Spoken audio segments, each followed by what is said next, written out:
Welcome to Taste Buds. I'm Debra Eckerling, goal strategist, writer, and foodie, and today I'm speaking with the Sephardic Spice Girls, Sharon Gomperts and Rachel Sheff.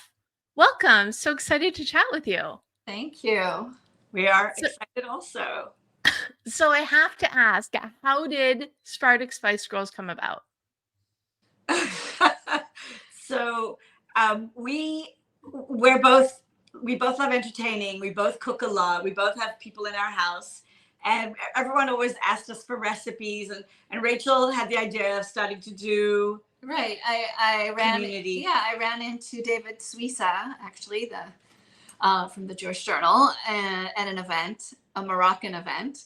And I was complaining to him that his food section is really boring. So he said, well, be my guest. So I called Sharon. I said, let's do it. Let's try. And we had done community cooking classes before, and we were always, involved in cooking together. And we just started, we said, we'll be the Sephardic Spice Girls. And it actually just the whole beginning was right when COVID started. So it gave us something to focus on, which was fantastic. Another thing is that Sharon and I have been friends since we were 15. So we're kind of on the same wavelength all these years. Yes. And our kids are friends too now, which is really wonderful. And I think mostly what being a Sephardic Spice Girl is all about is just making cooking, entertaining, easy, and sharing our recipes, from one generation to the next. Rachel's project has been to record your mother's recipes, and mine, my grandmother's. Right. So it's sort of like a project of love. It started out to be, and now it's just kind of growing. And we hope one day we'll have a cookbook, but mainly the reason we want to have a cookbook is to leave something to our children and grandchildren, God willing. God willing, yeah. Wow, that's awesome story. So, but where did this love of food come from? I mean, I know we're Jewish, we love food, but where else? Not only are we Jewish, but we're Sephardic, and we're just, our whole world revolves around food. Every holiday, every Friday night, every aspect of our lives is really connected. We both grew up in the kitchen. Rachel grew up with her mom in the kitchen. I grew up with my Iraqi grandmother in the kitchen. Rachel's Moroccan. I'm Iraqi. And it's really interesting how our kitchens really complement each other. Yeah. In terms of like the Moroccan flavors and the Iraqi flavors. Different flavors. It's sort of in our blood, really. I mean, I literally, since I was sitting in a high chair, my mom would tell me stories that she would give me a potato and I would peel, like a boiled potato, and I would peel it for her, so I just always grew up in the kitchen, and so did you. So yeah. My job was to peel the garlic, and I used to thread the needle for my grandmother on Fridays when she would stuff like a chicken to make the tabit, which is the Iraqi version of cholent, and she would sew it shut, and I would thread the needle for her, and I was like so proud that I could help her in that way. Oh, I love that. Those are such beautiful food stories, and they started you really, really young. Yeah. So I get your connection to food is so strong, but I think there's like this big general connection. I mean, there's a reason people love to read recipes, and there's a reason people love to explore other people's cultures through food. What is that reason? I think that for us, we connect every recipe to a personal experience, a personal story, whether it's about my childhood or growing up, being born in Morocco, or Sharon sharing, a thought about her grandmother and an experience. And so for us, it's that connection. There's been a lot of displacement in the 20th century was just really a lot of displacement for the Jews. Rachel moved from Morocco in 1973. My family left Iraq in the 50s, in the early 1950s, and then they were in Israel. And then I grew up in Australia. So when you move around a lot, the thing that you can hold on to is the food of where you come from. And it's such it's just a very strong. Right. And then you have a bite of something and you're like flashing all kinds of memories of your childhood, you know, or you smell something at someone's house and you're like, wow, my mother used to make that, or, you know, so it's just that. We're connecting people to the recipes, you know, of their grandmothers, their mothers, and inspiring, you know, younger chefs to go ahead and not be scared to be in the kitchen, not to be scared of food, and you know, like we have such a restaurant culture, and it's great. I love eating out, but it's so much healthier and much more economical to eat at home. So why not do it well, you know? Mm-hmm. You led in perfectly to my next question, which is, what are your favorite cooking tips so people are more comfortable in the kitchen? Okay. I'll let Rachel take it. She's going to start with preserved lemon. Okay, well, yeah, I know. Being from the Moroccan kitchen, I use preserved lemons and everything, and I have a constant stock of jars in my fridge. And if you go to our website or Instagram, you can find the recipe in the Jewish Journal as well. Very easy to have, very healthy for your gut. But my tips are that really think it through, like, what am I making? What do I want to make? And have all your ingredients laid out, and just make it as simple as possible for yourself. Don't feel overwhelmed. If you have it all lined up, it should come together easily. And give yourself a break. If it doesn't come out the way your mother made it, it's okay. You know, it took me over and over and over again to make, you know, olive chicken till it tasted like my mother's. So yeah, I don't do over and over and over. My tip is put the chicken in the oven with lots of onions and salt and, you know, potatoes. No, I like very simple cooking. No, and, you know, I do a lot of onions. I do a lot of like stews. Anything that you do slow over the stove top comes out great. Garlic, salt, tomatoes. Don't be afraid of ingredients. Go for it. Enjoy it. Bring a lot of color to your table. You know, we love a lot of color. Soups are easy and you know, healthy and delicious and impressive for your guests. So if you feel overwhelmed in the kitchen, start with soups. We have a lot of soups, soup recipes. So that's our advice. Well, in soup for me, I'm a Reformed non-cook. So for me, soup was my gateway. Yes. So because it does the work for you. All you have to do is put the ingredients in, right? Exactly. As long as you don't burn the food, it should all be fine. Don't undercook, don't serve it raw, but, you know, just don't burn it and you're good, you know, basically. Baking, you know, I told Rachel a long time ago, baking and cooking are two separate activities. I never bake and cook on the same day. Right. You know, baking is an exact science. Cooking is an art. It's just like, how do the flavors mesh together? And, you know. Yeah. And one good piece of advice that Sharon gave me many years ago is bake on Thursday, cook on Friday. So. I like that. That's, well, logical, also very Jewish, but because they really are two separate practices, that makes total sense. So you get to be creative when you're cooking, and the baking is, you know, putting the ingredients together in the right order at the right temperature. Exactly. So it comes out yummy. Do you have things that you bake that you love to bake as well? I love to make my own bread. I love to make challah. I didn't always make challah. I may have started maybe 5-6 years ago. No, you've been doing it way longer. She's kidding. More, okay, I've been doing it longer. Forever. But I got really serious maybe 5 years ago where I said, I just can't buy challah anymore. So I bake, you know, a 5-pound bag, and I freeze my challah, and I have challah for 2-3 weeks, 4 weeks, and then, you know, I'll do it again. And it just, that I love to do. I have a cake that I make very often, an almond cake. It's easy, it's gluten-free. I sometimes make it with white sugar. Sometimes I use coconut sugar or maple syrup, depending on who's, you know, coming over. I got lucky and lazy at the same time because I have 3 daughters and they love to bake. So I got lazy, but I do love to make like a flourless chocolate torte. I also make almond cake, and I add like dried fruit to my almond cake. I like to do things really, really simple because, you know, we're all busy and we don't want to, like, you know, be stuck in the kitchen for too long. And yeah, even for the holidays, we've tried to simplify the dishes, and we try to keep the the dishes are our family, our traditional dishes, but simplify them a little bit, like make the recipes not so complicated. Yeah. So how do you do that? Is it less of something or other, or is it just Well, for sure, less time? oil. We're going to start with that. Less oil. Less sugar. But in terms of like the recipes, like I was telling you about my grandmother, that she would debone the chicken. Rachel's mother also used to do that. They debone the chicken and then stuff it and then sew it. I'm like, I'm making the same dish. I'm not stuffing nothing, and I'm not sewing anything.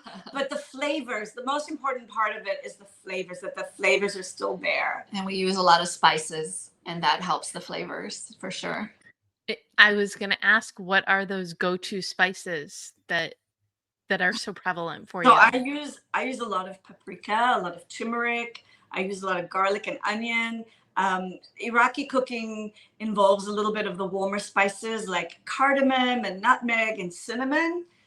What do you use? You use a lot more harissa, spicy. I use harissa, a little more spice. I love paprika as well. I like to buy saffron. I like to buy the one that's in oil, the paprika in oil.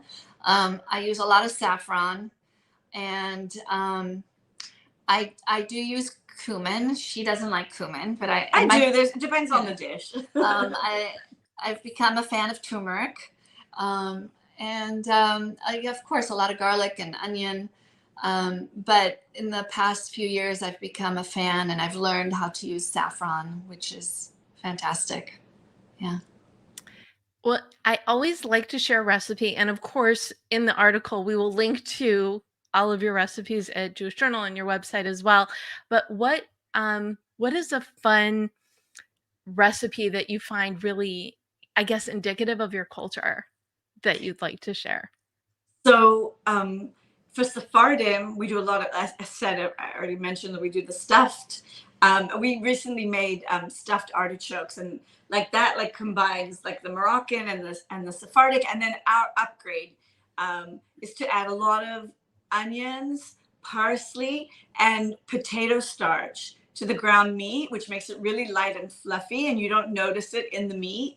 But we do that. Yeah. And so we have a stuffed artichoke, which is typically you take the artichoke heart and you stuff it with a meat and rice mixture. The bottom of the frozen bottom of the artichoke. So we buy them frozen. You can get them at the kosher markets, the Persian markets. Sometimes Trader Joe's has them. And typically in the Moroccan kitchen, you'll stuff it, dip it in flour, and fry it. And then after you fry it, you make a sauce, and then you put it in the sauce and you bake it. It's a lemon sauce. Lemon tomato-y sauce, and you bake it. So we're not going to fry this. So Sharon discovered, I guess it was maybe 1 year during Pesach, that it just made everything light and fluffy, to put potato starch instead of breadcrumbs in her meatballs. And so we've been doing that all year long, and it just makes the meat so fluffy and juicy, and not as dense when you put breadcrumbs. Yeah. And what we do is we stuff the artichokes with either a meat mixture, or you can use a quinoa vegetable mixture. And then we make a sauce and we put it on top, and we put it in a dish in the oven. We'll bake it in the oven, and no frying, no oil involved at all. So it's healthier but traditional. Yeah, and we've had really good feedback. Everybody really likes it. Yeah. So is this like a special dish for a special occasion, or you just eat it because it's Thursday and it's delicious? No. This is special for, like the Chagim, for Rosh Hashanah or Sukkot or Pesach, and then maybe a Friday night if you want something that's a little bit more interesting, Yeah. It's a festive dish. Stuffing is festive. We also stuff, you could use the same stuffing to stuff peppers, to stuff onions, zucchini, onions, tomatoes. Eggplant. One of our first meals that we cooked together, we had a beach house in Malibu, and Rachel and I did this fabulous New Year's Eve dinner, and we did stuffed mushrooms and chicken with fennel, and we were just so sophisticated. And this was when? This is in our early 20s. It's a little while ago. A long time ago. Love it. Well, the other thing that I love about cooking is the community aspect, which you two have down pat. What do you cook together often, or do you let other people cook with you too? Yes, yes. Unfortunately, my father passed away in June, and when I came back from Israel, we sat Shiva in Israel, and I think we had a lot of friends that wanted to come and share their condolences. So Rachel and I decided we were going to do a shloshim, and this shloshim was like a party like no other. We cooked the 30 days after the passing. And we made 360 semolina kuba. Kuba is like an Iraqi thing, a Kurdish Iraqi thing. And we made these massive pots of beetroot soup and a massive pot of okra and butternut squash. We made these balls, and it's semolina stuffed with meat in the middle, and you make a ball, and then you boil it in the soup. It's like a dumpling in the soup. Oh, so and good.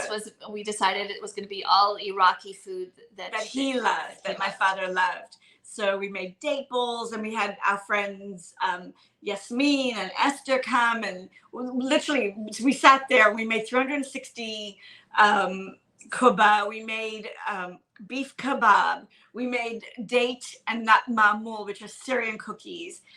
It was just insane. It was a food fest. It was a food fest. But people loved it, and it was just our way of using food to honor. And it was a huge turnout. And then we sometimes have community classes. We have a few coming up, and what we like to do is something called take and bake. So bake and take, I'm sorry. No, take and bake. Because you're taking it home and you're baking it. So we show you how to make something, everybody makes it, and then take it home and they bake it. Yeah, so we do a lot of Sephardic, like barakas and sambusak and date cookies called baba tamar. So we have fun with that. Well, it sounds like you have fun with everything, and I just love. Well, I'm very sorry for your loss, but I love how you celebrated him with the foods that he loved and the community gathering, and I think that's really, isn't that what food is? It's a celebration of our past. Always, yes. Well, I just love this conversation. Is there anything else you want to share, that either about food in general or a cooking tip, or what it is you love so much about bringing food and your culture on a plate to so many people? We're just really it's really a blessing, that we can share, our love of food and our ease in the kitchen, and we want to inspire confidence. Also, we've been so blessed because everyone reaches out to us and says thank you, and you've inspired me, or I really haven't seen this since I was a little girl, or my great grandmother used to make this. And so it makes us feel so good that we're kind of awakening all these memories in people, and hopefully they will keep the traditions going. Yeah, and it's just a really, it's interesting because we don't post a lot of desserts. We do bake. We don't really publish a lot of desserts, because I think we just want to be like healthy. We do Moroccan fish, and we do grilled fish, and we do like all kinds of chicken dishes, a lot of salads, a lot of soups. So really that's kind of where we want to inspire. We're not registered dietitians. We're not experts on food, but we do know, like you said, that food brings people together, that it's celebratory, and it's healthy too, and the Mediterranean way of life and cooking. So we're trying to just share that with everyone. Amazing. Well, thank you so much for your time today. Where can people find you? Sephardic Spice Girls, at Sephardic Spice Girls on Instagram. Sephardic Spice, SEC Food on Facebook. The Jewish Journal every week. Also, we have a website, SephardicSpiceGirls.com. So we're around. We're all over. And we're very friendly, so reach out. Perfect. Well, we'll put all of those links in the recap article, which will also, if you go to jewishjournal.com/podcast, You can get the link with the recipe and some of these wonderful tips. And yeah, that's about it. Now, thank you guys so much for taking the time. Fun. Thank you, Debra. For sharing your love of food with me and with everybody. And thank you for tuning in to Taste Buds with Deb. Don't miss an episode. You can subscribe on YouTube and or your favorite podcast platform. And again, go to jewishjournal.com to get their recipes, my recipe roundups, my podcast articles, and the podcast articles that go with each episode. And you can learn more at tastebudswithdeb.com. Again, thank you, Sephardic Spice Girls. And again, thank you all. Until next time, bon appetit.